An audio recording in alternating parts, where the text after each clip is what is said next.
სანამ ახალგაზრდა ხარ, უნდა გაერთო, იხალისო და არაფერზე არ იფიქრო, რადგან პრობლემები მერეც გეყოფა.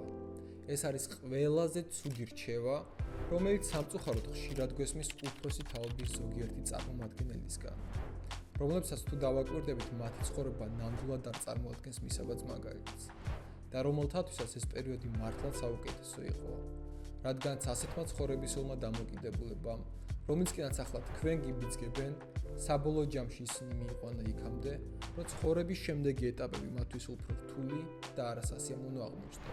ამას აქ შენს გგონია, რომ დრო უსაზღვროა. ახლა გაერთობი და ყველაფერს მერე მიხედავ, მაგრამ გადის დრო და დგება მომენტი, როცა ხვდები, რომ ეს მერე უკვე დადგა. თითქოს ცოტა დრო გავიდა, მაგრამ უკვე 10-15 წელია რაც სკოლა ან უნივერსიტეტი დაამთავრე, შესაბამისად იწყებ გავლილი შედეგებისა და მიღწევების შეფასებას და ცხოვრების გადაფასებას. ის, რაც ყველაზე მეტად მაშინებს პირადად მე, არის ჩემი თაობის ადამიანების დანახვა, რომლებიც უკვე ჩამქრალები არიან, მიუხედავად იმისა, რომ აქვთ სამსახური, ბინა, ნორმალური ხელფასი, მათ ჩარიგზნობა ცხოვრებისეული ხალისი, რადგანაც ნანობენ დაკარგულ შესაძლებლობებს. აღარ წამთ რამის უკეთესობისკენ შესვლის შესაძლებლობის, მიიღეს არსებული რეალობა გარემოებად და მიუყვებიან ნაკადს. სიტუაციას ის ფაქტორიც ართულებს, რომ 30 წლის შემდეგ კარდინალური ცვლილებების იმპლემენტირება რთულდება, რადგანაც უკვე გაგაჩნია სხვადასხვა პასუხისმგებლობების ტვირთი, წარსული გამოცდილებები, შიშები და კომფორტის ზონა, რომელსაც არ გინდა რომ გასცდე. ამიტომ მინდა გესაუბრო იმ 6 მთავარ ინვესტიციაზე, რომელიც 30 წლამდე უნდა განახორციელო, რადგანაც ამ პერიოდში გაგაჩნია მაქსიმალური ენერგია, შენი გონება კი ყველაფერს უმარტივესად ითვისებს, რათა შემდგომში შეძლო, რომ ამ ბაზის დაეყნო დარჩენილი ცხოვრების განმავლობაში.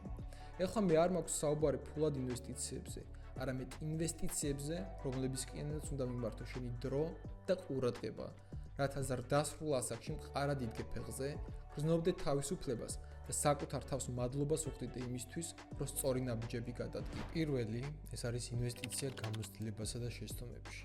ნუ შეგეშინდება წარუმატებლობის, რადგან შეცდომები გარდაუვალია. იქნება ეს ბიზნესში, ინვესტიციებში თუ უბრალოდ ცხოვრებისეული გზის ძიებაში. ეს არის ზრდის ჯანსაღი ეტაპი. ყველაზე სახიფათო ილუზია ახალგაზრდობაში არის იმის ფიქრი, რომ ყველაფერი იცი. ჩემი გამოცდილებით კი ეს ასე არ არის. შესაბამისად მნიშვნელოვანია წინასწარ გაიაზრო ეს და დაიწყო გამოცდილების შეძენა ამ სიტყვის პირდაპირი მნიშვნელობით. შეცდომა უნდა აღიქვა როგორც შენაძენი. შეიძლება ფული დაკარგო ბიზნესში, შეიძლება ბევრჯერ უხერხულ მდგომარეობაში აღმოჩნდე. თუმცა თითეული მარცხისგან უნდა გამოიტანო დასკვნები და გადააქციო ცოდნად. 20 წლის ასაკში შეცდომების დაშვება იაფია, რადგანაც ადვილია გადაიტანო ემოციურად, იქიდან გამომდინარე, რომ წინ კიდე დიდი დრო გაქვს და ფინანსურადაც ძლიერ ვერ დაზარალდები. 30 წლის შემდეგ კი, როცა გყავს ოჯახი, გაქვს ვალდებულებები და პასუხისმგებლობები, შეცდომების დაშვება გაცილებით ძვირი გიჯდება. პირადად ჩემს ცხოვრებაში უამრავი ექსპერიმენტი იყო. ყიდდი ფეხსაცმელს და სამკაულებს ონლაინ, ვქმნიდი სხვადასხვა ტიპის საიტებს, ვიღებდი და ვამონტაჟებდი ვიდეოებს სხვებისთვის, ვინტერესდებოდი ციფრული მარკეტინგითა და დეველოპმენტით და მიუხედავად იმისა, რომ ჩემი წამოწყებების უმეტესობამ არ გაამართლა, მივიღე უზარმაზარი გამოცდილება, ცოდნა და კავშირები. რაც მთავარია კი გავიგე ჩემი ძლიერი და სუსტი მხარეები, რომლებმაც საბოლოო ჯამში მომცა შესაძლებლობა შემექმნა წარმატებული პროდუქტები და ჩამოყალიბებულიყავი მოთხოვნად პროფესიონალად ჩემს მიმართულებაში. ეს ბლოგით ჩემთვის არის ექსპერიმენტი, რომელმაც შეიძლება არ გაამართლოს, თუმცა მიუხედავად ამისა, მე უკვე ვიხიერი ამით, რადგანაც გადავლახი ის ბერკეტები, რომლებიც მაჩერებდნენ ამ ნაბიჯის გადადგმაში, კიდევ უფრო ვიმყარებ თეორიულ ცოდნას ლექციების მომზადების პროცესში და ვიძენ საჯარო გამოსვლების პრაქტიკულ გამოცდილებას. რაც შემდგომში აუცილებლად გამომადგება ჩემს საქმიანობაში. აქედან გამომდინარე, ჩემი მთავარი დასკვნა არის ის, რომ ადამიანის მასშტაბი პირდაპირ პროპორციულია იმ მცდელობების, დაშვებული შეცდომების და მიღებული გამოცდილების, რაც მან ცხოვრების განმავლობაში დააგროვა. წარმატებული ადამიანების 90%-ის უკან დიდ მიღწევებამდე უამრავი წარუმატებელი პროექტი და შეცდომა დგას, რომლის შესახებაც ჩვენ არავინ გვიყვება. შესაბამისად, ინვესტიცია საკუთარ შეცდომებში ეს არის კონტრინტუიციული, მაგრამ საკმაოდ მნიშვნელოვანი ცხოვრებისეული წესი. მეორე ეს არის ინვესტიცია გარემოცვაში. ვისანდობ შენ ცხოვრებას. წარმოიდგინე, რომ აპირებ დალაშქრო მწვერვალი და გჭირდება კომპანიონი, რომელთან ერთადაც ამას განახორციელებ და რომელსაც შეძლებ, რომ ფორს-მაჟორ სიტუაციაში საკუთარი ცხოვრებაც კი ანდო. წაიყვან თუ არა თან მუდამ წუწუნა, ზარმაც და უპასუხისმგებლო ადამიანს. რა თქმა უნდა არა, ხო? თუმცა მიუხედავად ამისა, ცხოვრებისეულ გზაზე უამრავ ასეთ ადამიანთან ვატარებ ჩვენს დროს. ჩნდება კითხვა, რატომ? მწვერვალის დალაშქრა უფრო მნიშვნელოვანია თუ ჩვენი ცხოვრება? რადგან ჩვენი ცხოვრების ფორმირება 90% დამოკიდებულია იმ ადამიანებზე, რომლებთან ერთადაც ვატარებთ დროს. რადგანაც ადამიანები სოციალური არსებები ვართ და ვცდილობთ, რომ მაქსიმალურად მოვერგოთ და დავემსგავსოთ ჩვენს გარემოებას, რომელშიც ვიმყოფებით. შესაბამისად, გულახდილად შეაფასე შენი გარემოცვა, შედგება თუ არა იგი ისეთი ადამიანებისგან, ვისაც გინდა რომ დაემსგავსო. ვისთანაც კონტაქტის შემდეგ ენერგიითა და იდეებით ივსები და გინდა რაიმე შექმნა ან შეცვალო. თუ ძირითადად ისეთი ხალხისგან შედგება იგი, რომელთა ცხოვრებაც ქვემოთ მიექანება. ძირითად განხილვის თემად კი ყოველდღიური მოვლენები და სხვადასხვა ადამიანები აქვთ. შესაბამისად, თუ არ გინდა რომ შენც მათ დაემსგავსო, ნუ შეგეშინდება გამოეყო მათ და დაიწყო ისეთი ხალხის მოძიება შესაბამის წვეულებებზე, კონფერენციებზე, ან თუნდაც სანაცნობო წრეში, რომლებთან ერთადაც განვითარდები, როგორც პიროვნულად, ასევე სხვა მნიშვნელოვან ასპექტებში. არ დაზოგო დრო, ფული და ენერგია მათთან კონტაქტის დამყარებასა და დაახლოებაში, რადგანაც ეს არის შენი მომავალი არამატერიალური კაპიტალი, რომელშიც უნდა განახორციელო შენი რესურსის ინვესტირება, რათა შეძლო, რომ განვითარდე. მესამე, ეს არის ინვესტიცია ფინანსურ უსაფრთხოებაში. აქ საუბარია ფინანსური სიმტკიცის შექმნაზე, რადგანაც ადამიანი, რომელსაც ფინანსური პრობლემები შეექმნა, რამდენიმე წელს ხარჯავს მხოლოდ იმაზე, რომ ნულოვან ნიშნულს დაუბრუნდეს. ზოგჯერ კი ამას ვერასდროს ვერ ახერხებს და ვალდებულებების უსასრულო წრეზე ტრიალებს. ამას კი მოყვება უძილო ღამეები, სტრესი, გაფუჭებული ურთიერთობები და ასე შემდეგ. ეს ყველაფერი კი გამოწვეულია არასწორად გადადგმული ფინანსური ნაბიჯებითა და შესაბამისი ცოდნის არარსებობით, რადგან ზოგადად კრედიტი შესანიშნავი ინსტრუმენტია ისეთი მომხმარებლისა თუ ბიზნესმენის ხელში, რომელმაც იცის როგორ გამოიყენოს იგი დანიშნულებისამებრ, ან თუნდაც როგორ ამუშავოს ფული მის სასიკეთოდ. კრედიტის გარეშე დღესდღეობით წარმოუდგენელია უამრავი დიდი თუ პატარა ბიზნესის არსებობა და უძრავი ქონების შეძენა. საჭიროა რომ იცოდე თუ როგორ და რისთვის გამოიყენო იგი. თუ შენ ვალს იღებ მხოლოდ იმისთვის, რომ რაღაც ძალიან გინდა, რათა მიიღო წამიერი სიამონება, ან გამოჩნდე იმაზე მეტი ვიდრე ხარ საზოგადოებაში, თუმცა არ გაქვს გეგმა თუ როგორ გაისწრო იგი, ესე იგი შენ არ ხარ ფინანსურად განათლებული ადამიანი და არ ცხოვრობ შენი სახსრების შესაბამისად. რაც საბოლოო ჯამში მიგიყვანს იქამდე, რომ აღმოჩნდები უდიდესი პრობლემების წინაშე, გაიფუჭებ რეპუტაციასა და ურთიერთობებს და არა თუ განვითარებაზე, არამედ გადარჩენაზე მომიწევს ფიქრი. ამიტომ საჭიროა რომ დაიწყო მინიმუმით. შექმენი შენი უსაფრთხოების ბალიში, რომელიც მოგცემს შესაძლებლობას, რომ კრიტიკულ სიტუაციაში 3-დან 6 თვემდე ცხოვრებისეული ხარჯები დაფარო, რათა გაუთვალისწინებელი სიტუაციის დადგომისას არ ჩაეფლო ვალებში და მიიღო სწორი გადაწყვეტილებები. რადგანაც როდესაც შენ არ გაქვს შემოსავლის წყარო, ჭამა კი გჭირდება, იძულებული ხარ რომ აიღო ვალი ან დათანხმდე ნებისმიერ სამსახურს, მიუხედავად იმისა მოგწონს იგი თუ არა.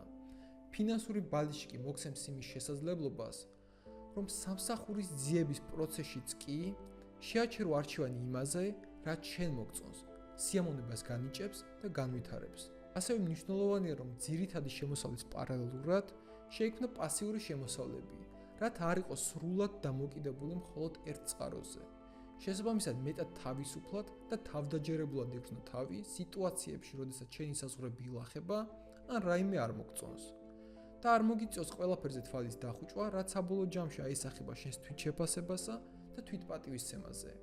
ასევე არ იყო ბოლომდე დამოკიდებული შენს ქმედითუნარიანობასა და ჯანმრთელობაზე, რადგანაც არასდროს ვიცით, რა ხდება ხვალ. მეოთხე ეს არის ინვესტიცია ჯანმრთელობაში. როცა ახალგაზრდა ხარ, შენს ორგანიზმს ყველაფრის ატანა შეუძლია. შეგიძლია არიძინო, დალიო 3-4 ლიტრა ყავა, მიიღო ალკოჰოლი და მაინც კარგად გრძნობდე თავს. გონია რომ ეს ყოველთვის ასე იქნება. პირადად მე 19 წლის ასაკში შემეძლო მთელი ღამე უძილოდ გამეტარებინა, მიმიღო ალკოჰოლი და დილით სამსახურში მხნე წავსულიყავი. თუმცა 30 წლის ასაკისკენ ყველაფერი კარდინალურად იცვლება. შენს ორგანიზმს თუ აღარ შეუძლია მსგავსი დატვირთვის ატანა და ყოველი ასეთი სესიის შემდეგ რამდენიმე დღის განმავლობაში გრძნობს სისუსტეს, ენერგიის ნაკლებობასა და ძილის პრობლემებს, არამედ იწყებს წარსულში დაშვებული შეცდომებისთვის საფასურის გადახდას. შესაბამისად მნიშვნელოვანია, რომ თავიდანვე იფიქრო შენი ჯანმრთელობის მყარი ფუნდამენტის შექმნაზე.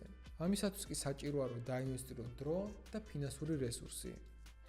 მინიმუმამდე დაიყვანო მავნეჩვევები, დაკავდე სპორტით, რეგულარულად ჩაიტარო სხვადასხვა ტიპის ჩეკაპები, მიიღო ვიტამინები, იარო მასაჟებზე და ასე შემდეგ. ასევე გაიუმჯობესო შენი ძილის ხარისხი და მოაგვარო კვებასთან დაკავშირებული პრობლემები. ეს არის ის ბაზა, რომელსაც ახლა უნდა დაუთმო დრო, რათა 40 წლის ასაკში არ მოგიწიოს საკუთარი დროის, ენერგიის და ფინანსების დიდი წილის ხარჯვა ჯანმრთელობასთან დაკავშირებული პრობლემების მოგვარებაში. მეხუთე, ეს არის ინვესტიცია დროში და დელეგირების უნარში. დრო შენი ყველაზე ფასდაუდებელი და შეუქცევადი რესურსია. ახალგაზრდობაში ხშირად გონია, რომ ფულის დაზოგვის მიზნით ჯობს 3 საათი დავხარჯოთ რაღაც რუტინულ საქმეზე, ვიდრე სხვას გადავუხადოთ თანხა ამ საქმის შესრულებაში. ეს არის მცდარი აზროვნება, რადგან დელეგირების უნარი არის მასშტაბირების საფუძველი. ადრეულ ასაკში უნდა გაიგო შენი საათის ღირებულება და დაიწყო იმ რუტინის დელეგირება, რომლის საათობრივი ღირებულება ჩვენს საათობრივ ანაზღაურებაზე ნაკლებია. ამისათვის კი საჭიროა გამოყო ზრდის მომტანი ამოცანები, რომლებიც გეხმარება შენს საქმიანობის სფეროში, ამ პიროვნულ განვითარებაში და რუტინული ამოცანები, რომელშიც გიწევს შენი დროის და ენერგიის დახარჯვა, თუმცა ამ საქმეების კეთება შენ არ განვითარებს პიროვნულად, ან როგორც პროფესიონალს. მაგალითად, სახლის დალაგება, რაიმის შეკეთება და ასე შემდეგ. იქიდან გამომდინარე, რომ ფული არის აღდგენადი რესურსი, მისი გაცვლა დროზე, რომელიც შეუქცევადი რესურსია, საშუალებას გაძლევს ფოკუსირდე მხოლოდ ზრდის მომტან ამოცანებზე. შესაბამისად, ადრეული ასაკიდანვე უნდა დაიწყო დელეგირება, თუნდაც მცირე საქმეების და დახარჯო ეს თავისუფალი დრო განვითარებაზე, ჯანმრთელობაზე და ახალ კავშირებზე. დელეგირება არ არის სიზარმაცე, ეს არის სტრატეგია, შესაბამისად დახარჯი შენი ახალგაზრდობის პერიოდის სტრატეგიის შესწავლაში და არა რუტინული საქმეების მოგვარებაში, რათა 30 წლის ასაკში არ დაემსგავსოთ სიხს ბორბალში. მეექვსე და ბოლო, ეს არის ინვესტიცია საკუთარ მსოფლმხედველობასა და თვითრეფლექსიაში. ადამიანების უმეტესობა მთელი ცხოვრების განმავლობაში ერთ უსასრულო წრეზე ტრიალებენ. სახლი, სამსახური, სამეგობრო წრე. ცხოვრობენ ერთი და იგივე ჩაბეჭდილი რწმენებით, რომელიც მათ საკუთარი ოჯახისგან თუ გარემოსვისგან მიიღეს. ასე ავტომატზე გადის წლები და ასეთი ადამიანები არც კი ფიქრობენ რაიმის გადახედვასა და განვითარებაზე. რაღაც პერიოდში ვეღარ უწყობენ ფეხს მუდამ ცვლად სამყაროს და გვხრებიან ან ტყდებიან.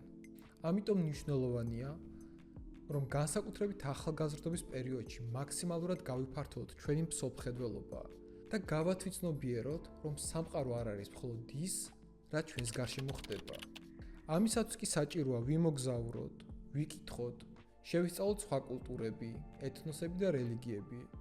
ასევე დავუთმოთ დრო თვითრეფლექსიას. მაგალითად, ყოველ დღე გავისეირნოთ 1 საათი და იმის მაგივრად, რომ ვუსმინოთ მუსიკას, გავაანალიზოთ ჩვენ მიერ გადადგმული ნაბიჯები, ის ცვლილებები, რაც მიმდინარეობს ჩვენს გარშემო და მიმართულებები, რომლებშიც უნდა განვითარდეთ. ეს ყველაფერი მოგცემს იმის შესაძლებლობას, რომ შენი ტვინი ბევრად რეკადი იყოს. არ შეუშინდები და მარტივად ადაპტირდები ყველანაირი ცვლილების მიმართ, რადგანაც გეცოდინება, რომ სამყარო სხვადასხვანაირი და მუდმივად ცვლადია. თვითრეფლექსიის პროცესში კი უამრავ ახალ იდეას დააგენერირებ, რომელიც თითქოს შენს ხვირწინ იყო, მაგრამ იმის გამო, რომ ტვინს არასდროს აძლევდი ფიქრის შესაძლებლობას და გამუდმებით დაკავებული ქონდა ან მუშაობით, ან სოციალურ ქსელებით, ამას ვერ აანალიზებდი. ახლა, როდესაც ესონა მიიღე, უკვე იცი, რა უნდა მოიმოქმედო იქამდე, სანამ ახალგაზრდა ხარ. თუ მოგეწონა ეს ვიდეო, გაუზიარე იგი შენს მეგობრებს, დაალაიქე, გამოიწერე ჩემი არხი და დაწერე რას ისურვებდი, რომ მოусმინო შემდეგ ვიდეოში. მადლობა ყურადღებისთვის და შემდეგ ვიდეოებამდე.